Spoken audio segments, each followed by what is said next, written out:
बघायला गेलात तर आता ही आमची जी मेंढरं आहेत तीही चरत आहेत. यांना दुपारच्या नंतर सोडलेलं होतं कारण की आमचं काम चालू होतं, आमचं नांगरणी चालू होती आणि आता ह्यांना पण चरायला सोडायचं होतं म्हणून ह्याच्यातच सोडलेलं. आता समजा आपण कुठे नांगरत वगैरे असलं तिथं जर समजा पडीक वावर वगैरे असेल तर तिथंही मेंढरं सोडून द्यायचीत. मेंढरं पण चरत असतात, फिरत असतात पायमोकळी करत आणि आपले जो काम आहे तोही होत असतो. तसंच आता दोन प्रकारे आमची दुपारपासून कामं झालेली आहेत. नांगरणं चालू आहे, तिथे नांगरणी अर्धी झालेली आहे. तसंच मेंढरं आहे तीही चरत आहेत आणि ही एक मदत करतायत आपल्याला की जो मोठं गवत झालेलं तिथं कमी कमी केली नाही, बऱ्यापैकी आहे बघा. इथं थोडंसं उंच आहे पण इथे जे बघा खाऊन वगैरे अगदी मोकळं केलेलं आहे. त्यामुळे असं केल्याने जरा आपल्याला त्रास पण कमी होते. त्यासाठी आपली मेंढरं ही चरत आहेत, लहान वगैरे चांगली मस्तपैकी एन्जॉय करत आहेत फिरून. पण एवढं आहे की आपण रासायनिक खत जो वापरतो आणि फवारणी वगैरे हे सहसा केलंच नाही पाहिजे. आणि ह्याचं असं कारण आहे की आपण जी फवारणी करत नाही त्याचं पण एक म्हणजे कारण की आता ही मेंढरं आहेत आमची ती इथं सोडलेली आहेत. आपली मेंढरं थोडीफार इथनं गवत वगैरे खात असतात आणि समजा जर आणि कोणीही पेरलं वगैरे समजा फवारणी वगैरे केलं असेल गवतावर वगैरे मरायसाठी गवत, तर मात्र कसं होतंय की आमचीच मेंढरं नाही तर काही मेंढपालांची पण मेंढरं असतात की फिरस्ती असतात जी कुठल्याही वावरातनं वगैरे पडीक असेल तिथं खायला जातात किंवा कोणाची गुरं असतात, म्हशी वगैरे असतात. मग ही जी जेव्हा एखाद्याच्या वावरात वगैरे पडीक असेल आणि तिथं जर समजा ती फवारणी केली असली आणि नसलं माहीत त्यांना आणि जर गुरं वगैरे किंवा मेंढरं वगैरे गेली तिथं चरायला तर मात्र ह्या लोकांना विषबाधा होतं आणि ह्या जनावरांना विषबाधा झाली तर कसं होतं की ती दगावू शकतात. म्हणून ह्या कारणासाठी आम्ही खास करून ह्याच्यावर औषध फवारणी करत नाही ज्याने आपल्या मेंढरांना काही प्रॉब्लेम येऊ नये. भले पीक कमी आलं तरी चालेल कारण की पिकाशी एवढं लेणं नाही, पण आपली मेंढरं ही आपल्यासाठी खूप गरजेची आहेत. यासाठी आपण फवारणी वगैरे करत नाही. आणि प्रत्येकानं म्हणजे कसं होते फवारणीने आपली जमीन पण नुकसानमध्ये जाते आणि सहसा समजा असं कोणाची गुरं वगैरे किंवा मेंढरं आणि गुरांपेक्षा म्हशी गाईपेक्षा ना त्यांना लवकर परिणाम होत नाही ह्या विषबाधेचा, पण ह्या आपली मेंढरं आहेत त्यांना मात्र लवकर विषबाधेचा त्रास होतो. मग अशाने आपली मेंढरं दगावतात. यासाठी खास करून आता आम्ही तर फवारणी वगैरे तर नाहीच करत, पण तसं बघायला गेलं ते रासायनिक खत जो आपण आजपर्यंत वापरत आलेला कमी प्रमाणात असलं तरी वापरत तर आलेला आहे. पण आता आम्ही जो आहे तो सेंद्रियकडे वळणार आहोत. म्हणजे आपले जो लेंडी खत वगैरे साठतोय मग त्या लेंडी खताचं न विकता कोणाला दुसऱ्यांना न विकता आम्ही स्वतःच्या शेताला वापरणार आहोत. कारण की जर समजा आपलं गहू जरी चांगलं जास्त झालं तरी आपली मेंढरं आहेत, आपला जो गवत वगैरे आहे तो जरी चांगला आला तरी आपल्या मेंढरांसाठी कामाला आहे. त्याने काय होणार आहे की आपल्या मेंढरांची जी आपल्याला जसं पाहिजे क्वालिटी वगैरे ते आपण बनवू शकतो. उद्या मेंढरं वाढली तर आपल्याला पण तसं नियोजन केलं पाहिजे. ह्यासाठी सर्व आता ह्यांचाच खत वापरायचा आणि ह्यालाच तो फायदेशीर करून आपण देणार आहोत. मग अशाने काय होते आपली जमीन जी आहे ती सुद्धा चांगली राहते. रासायनिक खतामुळे जी कडक होते आता सेंद्रिय करायला लागल्यापासून की जी जमीन आहे एवढी कडक वगैरे होत नाही आणि जे आपलं म्हणजे पीक वगैरे आहे तेही खूप चांगलं येतं. भले लेट येतं पण चांगल्या प्रकारे येतं. आता तसं बघायला गेला तर जो आपण औषध फवारणी वगैरे करतो ती औषध फवारणी केल्यावर 24 तासापर्यंत तिथे कुठला जनावर वगैरे किंवा गुरं कोणाची मेंढरं वगैरे गेलीत नाही जर समजा तिथला चारा वगैरे खाल्ला तर त्यांना विषबाधा होतो. मग विचार करा ही जर मेंढरं समजा 20 ते 21 दिवस उपाशी राहू शकतात आणि त्याच्यानंतर ही एवढी काटक आहे तरी त्यांना त्रास होतो. मग आपण तर प्राणीच आहोत, फक्त आपल्याला बोलता वगैरे येतं. ती मुकी जनावरं बोलतात आपण आणि आपला पण जीव आहे तसंच त्यांचा जीव आहे तसंच आपला जीव आहे. मग त्यांना जर एवढा त्रास होत असेल त्या विषबाधे औषधाचा तर मग आपल्या शरीराला किती पोकळ करत असेल शरीर हा म्हणजे विष जो आहे तो किती पोकळ करत असेल हा कोणी विचार केला का? कोणीच करत नाही. तरी पण म्हणजे आणि ज्यांना माहिती आहे ते सुद्धा त्या विचार असला तरी सुद्धा ती फवारणी ही करतातच.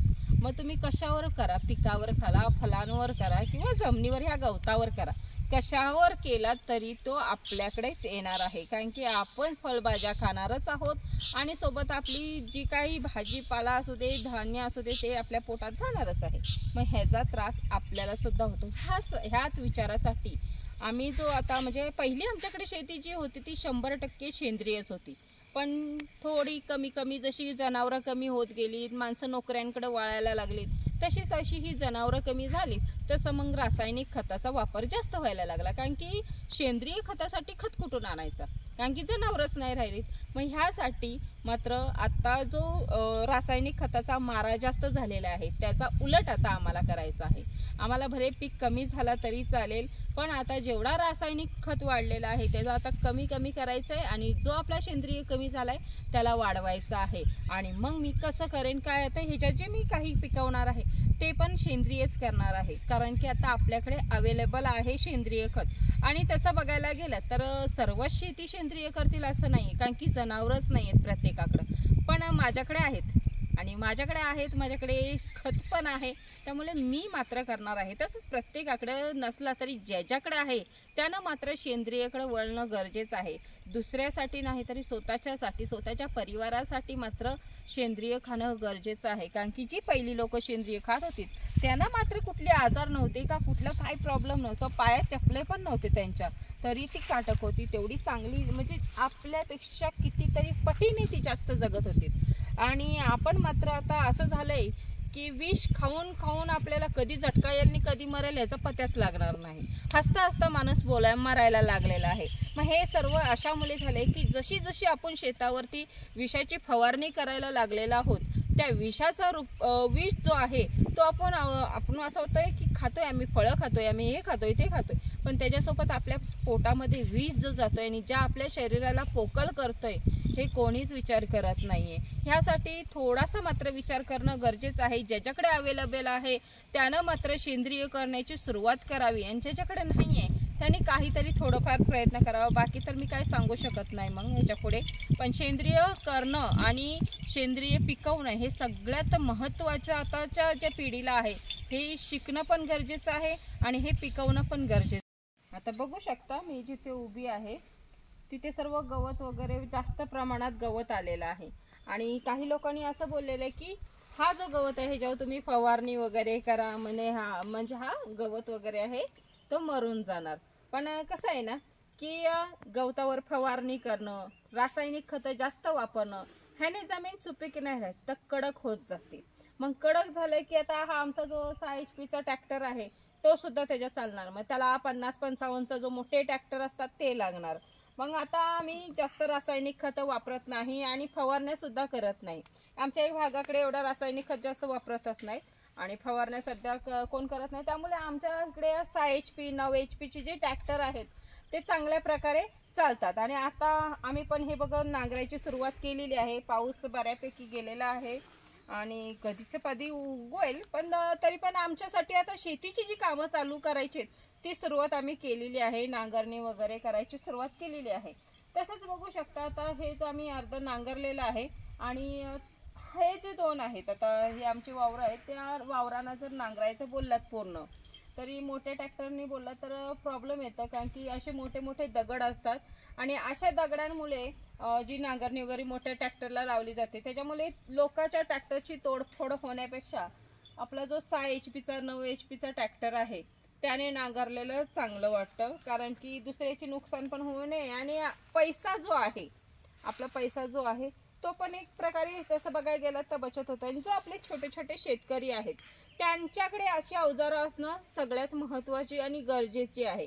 कारण की मोठे ट्रॅक्टरवाले आता ह्या सीझनमध्ये बिझी असतात, म्हणजे समजा मोठी मोठी वावरं जिथे असतील तिथे ती लोक लवकर धाव घेतात आणि अशा छोट्या छोट्या वावरांसाठी मात्र मग लेट होतं आणि आपला टायमिंग जो असतो तो टायमिंगसुद्धा लेट होत जातो. जे आपल्याला करायचं आहे तेही मागं राहत जातं आणि त्यांची वाट बघत राहण्यात आपली वेळ निघून जाते. मग आपल्याकडे समजा असे छोटे छोटे ट्रॅक्टर किंवा अशी काही अवजारं असतील त्याने आपण आपल्या न थांबता म्हणजे आपल्याला टाइम आहे त्या टाइममध्येच आपण आपली कामं करून घेऊ शकतो. कारण असं होतंय की आता ही जी आमची उत्पन्न आहे ते नाही बोललात तरी 30 गुंठ आहे आणि हे 30 गुंठ जर नांगरायचं बोललात, फक्त रोटर मारायचं बोललात ना तर नाही बोललात तरी 3 ते 3,500 रुपये या फक्त एकदा सेजर होतात. आणि जर समजा आपण असं छोट्या ट्रॅक्टरने नांगरायला गेलात तर हे दोन्ही जरी डबल नांगरलात तरी 1500 ते 1600 पर्यंत होऊ शकतो, जास्त खर्च येत नाही. मग अशाने काय होतंय की आपला एक तर पैसा बचत होतोय आपल्याला जर टायमिंगमध्ये कामं करायची ते टायमिंगमध्ये आपण करू शकतो आणि स्वतः करू शकतो. कोण येईल ह्याची वाट बघत राहायची आपल्याला गरज नाही आहे. आणि त्यामुळे फक्त थोडासा त्रास होणार. तर जो हा गवत दिसतोय तुम्हाला, ह्या गवतामध्ये थोडा त्रास होतो, कारण की पहिल्यांदाच त्रास होतो, सेकंड टाईमला त्रास होत नाही आणि चांगलं नांगरलं जातं भुसभुशीत. आणि एक आहे की आमच्याकडे अशी बघा ह्या साईडला ताल, केवढे मोठे मोठे ताल आहेत. अशा तालेवरनं जर समजा मोठे ट्रॅक्टर न्यायचं बोललात तर ते प्रॉब्लेम येतो.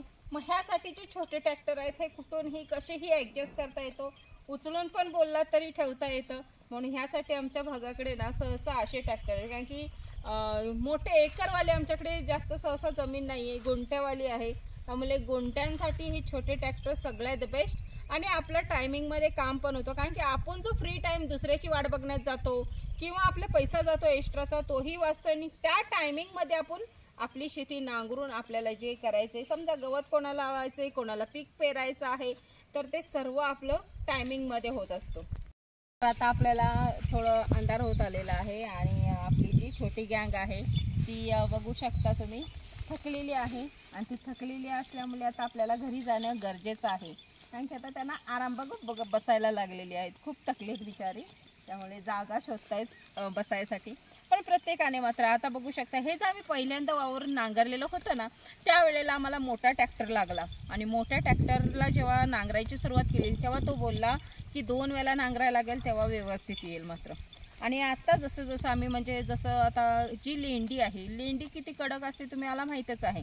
मग ती लेंडी जेव्हा आपण गांडूळ खत करतो त्यावेळेला ती गांडूळ जी आहे ती म्हणजे एवढ्या कडक लेंडीला सुद्धा ती लोक पावडर म्हणजे चहा पावडरसारखी अगदी भुसभुशीत करतात. मग विचार करू शकता आपली जी जमीन आहे, ह्या जमिनीत जर आपले ते मित्र असतील तर आपली जमीन किती भुसभुशीत असणार आहे. मग ह्यासाठी आता तर आपल्याकडे गांडूळ खत वगैरे आहे, स्वतःच केलेलं आहे, कारण की आपल्याला त्या विचारानंच सर्व करायचं आहे आणि त्या दिशेनंच जायचं आहे. आपल्याला फक्त सेंद्रिय करायचं आहे. त्यामुळे अस्ती वाढवायचा हा जो प्रयत्न होता तो आमचा आता थोडा अर्ध्यावर आलेला आहे, अजून थोडा बाकी आहे. पण प्रत्येकाने ज्याच्याकडे असेल ज्याला जमेल सेंद्रिय करायला त्याने मात्र न चुकता सेंद्रिय करायची सुरुवात करावी, कारण की सेंद्रिय आपल्या जमिनीसाठी खूप चांगलं आहे, त्याच्यासोबत आपल्यासाठी चांगले आहे. जे आपले मित्र रासायनिक खतामुळे मेलेले आहेत कम से कम आता त्यांना जिवंत कसे करायचं हे पण विचार केला पाहिजे. आणि आम्ही तर सुरुवात केलेली आहे जेव्हा मोठा ट्रॅक्टर, आणि आता आम्ही बघू शकता जो आता अर्धा नांगरलेला आहे, हा जो बाकीचा आहे तो उद्या नांगरणार आहोत आणि आपला ट्रॅक्टरसुद्धा हिथंच ठेवणार आहोत. म्हणजे मोठ्या ट्रॅक्टरवरनं आता छोट्या ट्रॅक्टरवर नांगरायला आले, एवढी परिस्थिती आमच्या जमिनीची आता सुधारलेली आहे आणि अनेक सुधारावी ह्याचा आमचा प्रयत्न आहे. 6 HP ट्रॅक्टरनी आम्ही आता नांगरतोय आणि तेही खूप छान प्रकारे नांगरलं जातं. फक्त एवढाच आहे, हा गवतामध्ये थोडासा त्रास होतो तो सहन केला पाहिजे. आणि हा जर सहन केला तर मात्र तुम्ही छोट्या ट्रॅक्टरनी तुमचा स्वतःचा असणार आहे. आणि त्या स्वतःच्या असल्याने की आपण कुठलाही पीक कसाही कुठल्याही पद्धतीने घेऊ शकतो, दुसऱ्याची वाट बघायची गरज नाही. पण आपण जेव्हा शेती करतो भले थोडी करा, पण स्वतःकडे ही सर्व अवजारं असणं गरजेचं आहे. आणि मनासारखी शेती करणं पण म्हणजे चांगलं आपल्यासाठी आहे की